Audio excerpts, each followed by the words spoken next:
할렐루야. 오늘도 하나님의 놀라운 은혜와 평강과 또 돌보심과 축복하심이 우리 모든 성도님들, 여러분 삶과 또 가정과 일터와 또 삶의 모든 현장 속에 함께 하시기를 예수님 이름으로 축원합니다. 오늘도 귀한 말씀을 통해서 또 은혜 받고 또 축복받는 그런 시간 되시기를 바랍니다. 오늘 함께 묵상할 말씀은 시편 117편 말씀입니다. 먼저 말씀 듣도록 하겠습니다. 시편 117편.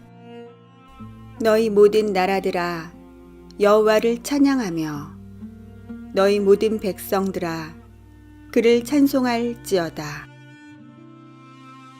우리에게 향하신 여호와의 인자하심이 크시고 여호와의 진실하심이 영원함이로다.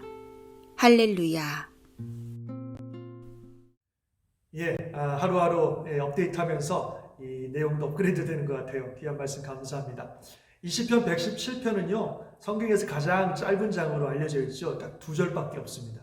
그러나 짧은 장이지만 굉장히 깊은 의미를 담고 있는 그런 시편입니다. 사실 이 시편이 이스라엘 백성들은 하나님께 예배할 때 어떤 임예송으로 사용했던 그런 시편이라고 알려져 있는데요. 우리 한번 보시도록 하겠습니다. 1절에 보니까 너희 모든 나라들아 여호와를 찬양하며 너희 모든 백성들아 그를 찬송할지어다. 정말 하나님이 온 나라, 온 백성의 찬송 받으실 분이다. 그래서 온 나라, 온 백성들은 하나님을 찬송하라고 그렇게 선포하고 있습니다. 정말 하나님께서는 이 모든 나라와 모든 백성들의 찬송을 받으실 분이십니다. 왜냐하면 하나님이 세상의 주인이시고 왕이시기 때문에 그렇습니다. 요즘 이런 얘기 많이 하는 것 같은데 사람들이 말이에요, 하나님 인정하지 않습니다. 하나님 없다 그럽니다. 그리고 자기들 마음대로 하려고 합니다. 하나님 인정하지 않습니다. 그러나 아무리 사람들이 그런다고 해서 하나님이 주인이 아니신 것도 아니고 하나님이 안 계신 것도 아니죠. 사람들이 뭐라고 하든 하나님은 여전히 이 온 세상의 주인이시고 우리의 찬송 받으실 그럴 분이십니다. 예를 들면 예수님의 비유에도 그런 얘기가 나오지만 어떤 주인이 먼 여행을 떠나면서 종들에게 이야기합니다. 내가 멀리 갔다가 올 테니까 내가 없는 동안 이 집 잘 관리해. 그리고 내가 맡긴 일들 열심히 해라. 이렇게 주인이 종들에게 맡기고 멀리 여행을 떠났습니다. 그래서 종들이 주인이 없다고 이제는 여기는 우리가 주인이다. 내 마음대로 하자. 막 이렇게 살면 되겠습니까? 또 주인에게 연락도 없다 그래서 주인은 돌아오지 않아. 아니 주인은 없어. 그런 존재는 없어. 이건 우리가 주인이야. 원래 우리 거야. 막 이렇게 지내면서 자기 마음대로 지내면 되겠습니까? 어느 날 주인이 돌아왔을 때 그들이 그렇게 하는 것을 보면 그들을 심판하고 심히 책망할 것입니다. 그러나 주인이 멀리 가서 안 계시고 보이지 않고 소식이 들리지 않는다 할지라도 주인의 이 모든 것은 주인의 것이라고 하는 것을 기억하고 충성스럽게 맡겨진 일을 감당하는 종들은 나중에 주인이 돌아오면 놀라운 축복과 영광을 얻을 것입니다. 세상에 하나님이 안 보인다, 예수님이 안 오신다, 아무리 그렇게 하지만 그렇다고 하나님이 없는 것은 아닙니다. 하나님은 반드시 나타나실 것이고 예수님 반드시 이 땅에 오실 것입니다. 우리는 반드시 그 하나님을 만날 날이 있을 것입니다. 그래서 내게 주어진 모든 삶의 주인은 하나님이시고 또 하나님의 뜻대로 우리가 열심히 살다가 주님 만나면 많은 상급과 영광을 우리가 받게 될 것입니다. 그러나 하나님 인정하지 않고 마음대로 내 마음대로 살다가 하나님 만나게 되면 정말 큰 심판과 또 책망을 받게 될 것이고 정말 영원히 후회하는 그런 삶을 살 것입니다. 참 요즘 그 바이러스 때문에 참 우리가 얼마나 연약한 존재인가 하는 걸 다시 한번 알게 되고 참 우리가 할 수 없는 것들이 너무나 많구나. 우리가 막 우리 인생의 주인인 것 같고 내 마음대로 할 수 있는 것 같지만 그렇지 못하구나 하는 생각들을 다시 한번 하게 되는데요. 정말 온 세상의 주인이신 하나님, 우리의 찬양 받으시기 합당하신 하나님께 더 경배하고 찬양하고 예배하는 저와 여러분들의 삶이 되시기를 주의 이름으로 축원합니다. 그리고 2절에 이렇게 말씀하고 있어요. 우리에게 향하신 여호와의 인자하심이 크고 여호와의 진실하심이 영원함이로다. 할렐루야. 여기 아주 참 중요한 구절인데요. 하나님의 성품을 보여주는 2개의 중요한 단어를 말씀하고 있습니다. 하나는 인자하심이고 하나는 진실하심입니다. 인자하심은 히브리 말로 헤세드라 그래요. 이 헤세드라는 말은 인자하심, 긍휼, 자비, 사랑 이런 여러 가지 단어로 표현되기도 하는데요. 이 헤세드는 정말 우리를 향한 하나님의 그 어마어마한 사랑, 하나님이 가지고 계신 그 무조건적이고 놀라운 그 사랑을 이 헤세드라고 그렇게 얘기합니다. 그 다음에 진실하심이라고 하는 것은 히브리어로 에메트라고 그러는데요. 이 뜻은 변함없음, 성실함, 믿을만함, 또 영원한 진리, 이런 의미를 가지고 있습니다. 그래서 하나님이 진실하시다, 하나님이 에메트다 하는 것은 하나님은 정말 변함없는 분이고 또 진실하신 분이고 그분이 영원히 변하지 않는 진리다, 그런 의미를 담고 있는 것입니다. 그래서 참 중요한 하나님의 성품에 대한 단어가 헤세드, 또 에메트인데요. 그 헤세드, 우리를 향하신 여호와의 헤세드, 인자하심이 크다, 그렇게 말씀하고 있어요. 우리를 향한 하나님의 사랑과 하나님의 인자하심이 정말 큽니다. 그래서 그 사랑 안에 우리가 푹 들어갈 수가 있어요. 우리 같은 사람도 그 사랑 안에 얼마든지 머물 수가 있다고 하는 것입니다. 여러분, 사람들의 사랑은 너무 작아요. 세상이 점점 막해지고 이기적이면서 점점 더 작아지는 것 같아요. 이제는 자기밖에 몰라요. 그냥 이제 가족들도 모르는 사람들이 많아요. 자기밖에 몰라요. 그래서 이 안에 아무도 담을 수가 없어요. 오직 자기밖에 몰라요. 그게 사람들의 사랑입니다. 그러나 하나님의 사랑은 너무너무 크십니다. 정말 우리 같은 죄인도 그 안에 다 들어갈 수 있어요. 우리같이 연약하고 부족한 사람도 하나님은 다 품어주시는 겁니다. 우리를 살리기 위해서 자기 아들 예수 그리스도를 죽기까지 사랑하셨습니다. 조건도 없어요. 그냥 무조건 우리를 사랑하시고 있는 모습 그대로 우리를 다 품어주시는 게 하나님의 사랑입니다. 그래서 그런 하나님께 우리는 가기만 하면 됩니다. 하나님께 나아가서 하나님의 은혜를 구하면 하나님이 그냥 안아주시고 받아주시고 은혜 주시고 지켜주시고 보호해주시고 돌봐주시고, 조건도 없어요. 그냥 무조건적인 사랑으로 우리를 사랑하신 크신 사랑이 하나님의 사랑입니다. 그 사랑이 저와 여러분과 함께 하심을 믿으시기 바랍니다. 또한 그분의 진실하심, 에메트는 영원하다 그랬어요. 에메트는 영원하다. 에메트는 아까 말씀드린 것처럼 그분의 진실하심, 변함없음, 진리 되심, 그런 거라고 하는데요. 그게 영원합니다. 변하지 않아요. 흔들리지가 않아요. 우리를 향하신 하나님의 그 진실하심이 절대로 변하지 않습니다. 사람은 자꾸 바뀌거든요. 어제는 이런 사람이었다가 환경 바뀌면 또 다른 사람으로 바뀌어요. 세상에 또 진리라고 하는 것들이 그렇습니다. 오늘은 이것이 맞는 것 같은데 내일 되면 또 바뀌어요. 도대체 계속 바뀌고 흔들려서 뭐가 진리인지를 모르겠습니다. 요즘은 아예 진리가 없다 그러죠. 영원한 진리는 없다 그래요. 사람들이 혹 진리라고 말하는 거는 데이터일 것 같아. 데이터는 믿을 만하다 그러는데 그것도 어떻게 될지 모르겠어요. 정말 세상에 믿을 만한 게 없습니다. 다 흔들립니다. 다 무너집니다. 영원한 게 없어요. 그러나 하나님, 그분은 영원하십니다. 그분은 진실하십니다. 흔들리지 않습니다. 그래서 이사야 40장 8절에 보면 푸른 마르고 꽃은 시드나 주의 말씀은 영원하다 말씀하셨어요. 세상의 모든 것들은 마르고 시들고 무너지고 흔들리지만 하나님의 말씀, 그 진리는 영원한 줄 믿습니다. 그래서 우리가 믿을 만해요. 세상에 믿을 만한 사람이 하나도 없고 믿을 만한 것이 하나도 없어요. 다 무너지니까. 오직 하나님 그분만 성실하시고 진실하심이 영원하신 분이시기 때문에 그분은 정말 우리가 믿을 만한 분이십니다.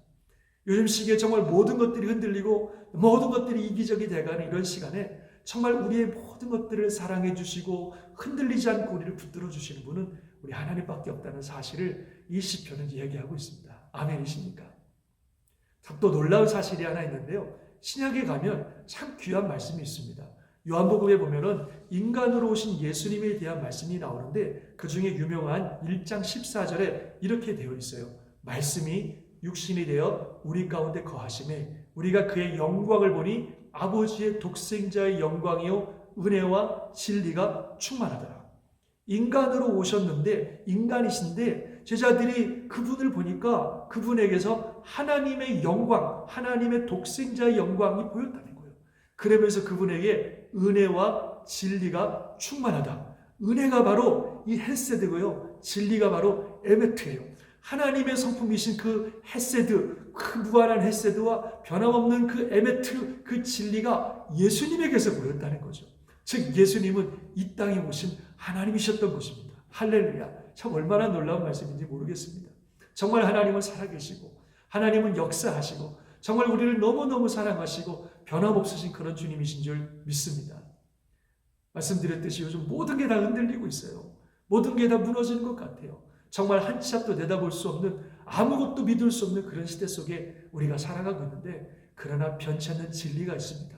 하나님은 여전히 온 세상의 주인이시고 왕이시고 또 그분은 너무너무 큰 사랑으로 우리를 사랑하시고 또 우리를 향한 그분의 진리, 그 진리는, 말씀은 절대로 변하지 않는다는 이 귀한 진리를 믿으시고 붙드시고 승리하시길 바랍니다. 오늘도 함께 하신 하나님의 은혜와 사랑이 우리 모든 성도님들과 함께 하시기를 예수님의 이름으로 축원합니다. 아멘. 기도하겠습니다. 하나님, 그렇습니다. 세상이 흔들리고 변화해도 우리 하나님, 변하지 않으시는 하나님, 그 무한한 사랑으로 우리를 사랑하시는 하나님, 이 땅의 왕이시오 모든 나라와 모든 백성의 찬양과 경배를 받으실 하나님이신 것을 믿습니다. 우리가 그 하나님을 잘 믿고 기억하고 신뢰하게 도와주시고 주변의 환경과 상황들이 아니라 오직 하나님 바라보며 믿음으로 승리하는 귀한 날 되게 하여 주옵소서. 오늘 이 하루도 사랑하는 성도님들 가정과 삶을 축복하시고 일터를 축복하시고 주의 보호하심과 돌보심이 함께 하시는 복된 날 되게 하여 주시옵소서. 예수님 이름으로 기도드립니다. 아멘. 다 표현 못해도 나 표현하리라. 다 고백 못해도 나 고백하리라. 다 알 수 없어도 나 알아가리라. 다 닮지 못해도 나 닮아가리라.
나를 감격하게